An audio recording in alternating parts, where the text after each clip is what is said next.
Well, hello to all Duval County voters here in Jacksonville, Florida. My friends and I have put together some video interviews for candidates in this year's school board election. We have developed a set of questions for the candidates to address, and we have allowed a period of free speech at the end of the interview for the candidate to give his or her perspective on the work they would intend to do if elected by the citizens of Duval County, Florida. Now, these interview videos are done at absolutely no cost to the candidates. The members of the video team are doing this work to allow any school board candidate access to the video interviews to use as they wish in their effort to inform the voters on their positions. The video team will make the video interviews available to the candidate on MP4 format, and we will also provide an electronic copy to the candidate. It's our hope that the video interviews will aid the voters in the selection of their school board member. We are happy to assist the candidates in this if they choose this method of campaigning. All candidates that were qualified by the Supervisor of Elections were offered the opportunity to participate in this effort. Not all did. Now, thank you today, viewers, for watching these and deciding on your choice for school board. I want to introduce to you right now Andrea Elliott. We're so pleased to have her today. I've been learning a great deal from her in our previous conversations. We're going to take give her a number of questions, and you need to understand that all of the candidates that we've been interviewing received the questions before they came on camera. So they had an opportunity, if they're praying individuals, to talk this over with God and see how He wants them to present their answers to you as the voters. Question 1, Andrea. Why are you running for school board? Well, Sharon, the reason why I'm running for school board is I'm a native from Jacksonville, Florida, born and raised on the west side. I graduated from Forest High School, so post 15 years, I noticed that it has not been a progression. Along with that, my goal is to equip each school and force equality for all students and all teachers in every school. And question 2, what qualifies you for a position on the school board?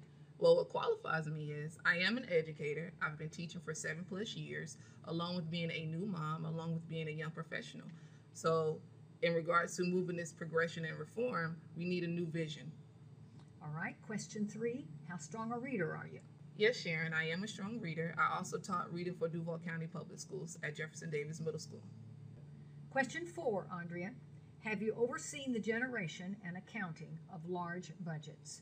Yes, Sharon. I graduated from FIU with my master's in criminal justice and public administration, which allowed me to oversee and work with nonprofits in regards to improvement and budget reform.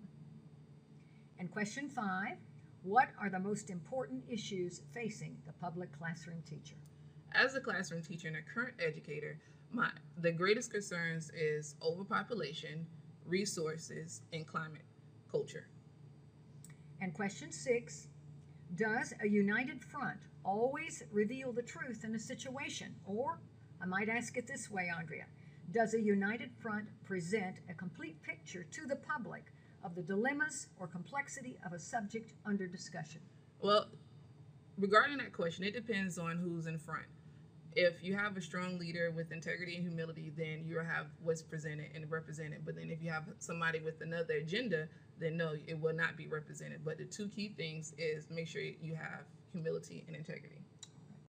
Andrea, question 7 is this. Do you favor homeschools? And if yes, what would you do to assist the homeschool families? I believe every family should have a choice. My sister, she has MS, and she wasn't able to stay within the public school sector because of going to doctor's appointments and being ill, not being able to get out of bed. So the private school sector and homeschooling worked well for her because she was able to focus and do what she needed to do in order to graduate, along with the school working. But in that, the school had the resources. So the other side to it is if the homeschooling or private charter does not have the resources, then we fall in the same line, which is happening on the west side of kids not being able to get the quality education that's needed. All right, question number 8 is, should superintendent be a position elected by the taxpayers? Definitely.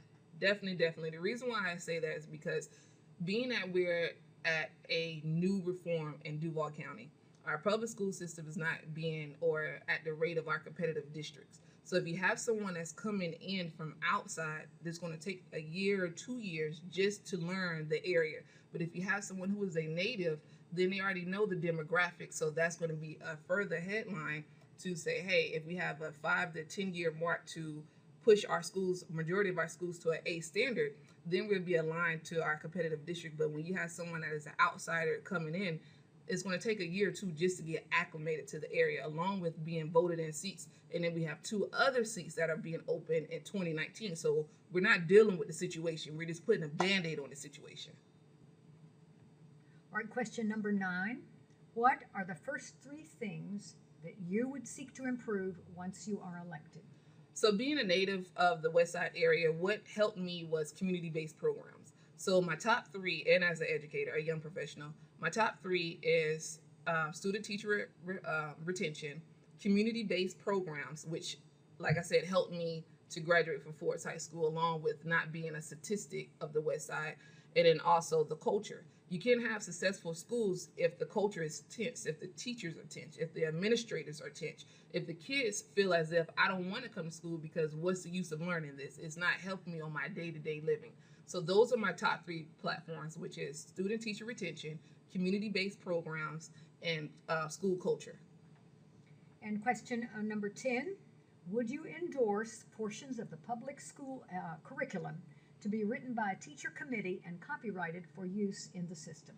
So as an educator, first starting out teaching reading and now teaching civics, the 2 things is you have programs that come in and then they pay millions and millions, and then you have another program. But depending on what school you're at, that school might not get the resources. Saying as in for me, when I taught reading, I did not have the resources needed to teach my kids. So then I would get pulled out of classrooms to go to unnecessary trainings where other teachers had all the materials. So then they would say, oh, well, we can send you the information, but that's still not helping me, along with being in an overcrowded classroom and having 30 plus kids. So then, and also teaching civics. So I'm teaching civics, but if the curriculum is just geared to a test, it is not geared to every day, such as me running for candidacy, they're not getting what's needed post-graduation. So if you allow the teachers to have the input to create and formulate a curriculum, then we're going to be dealing with what's needed for after graduation. And finally, question number 11, what is the real value for the students and the parents in a school system where teachers must join and obey a union? And I might say, viewers, that it isn't mandated by law that a public school teacher join a union, but let's be very honest and forthright about this. There is a good deal of pressure. Well, when it comes down to the union, it is good to have a representation, but also you need to be a voice. So if I'm joining for you to be my voice, then you need to be my voice, not feel as if, or teachers feel as if we're scared to say how we truly feel in repercussion of our job or employment. So if the union is supposed to represent educators, then be our voice. Don't just be to where, hey, join, but then we don't have that voice. We just appreciate your listening to these. Now we're going to, Andrea's answers to these questions. Now we're going to go to a free speech segment, but we're going to take a brief break so that she can speak from her heart and tell you things that maybe you would like to have asked her, but you didn't have opportunity to. All right. So first, I would like to thank the staff here at the studio, along with you, the viewers. As a Wayside native, also raised in the church, I represent the young professionals, I represent the young mothers, I represent the young educators. We're at a critical stage here in Duval where we must not put the bandage on the issue, nor allow politics to be driven. Join me as we fight for equality. Fairness must be given to all students at all schools, to all educators at all schools. So August the 28th, I need for you to go out, show your voice, represent for Westside District 6. Vote Andrea Elliott, District 6. Thank you.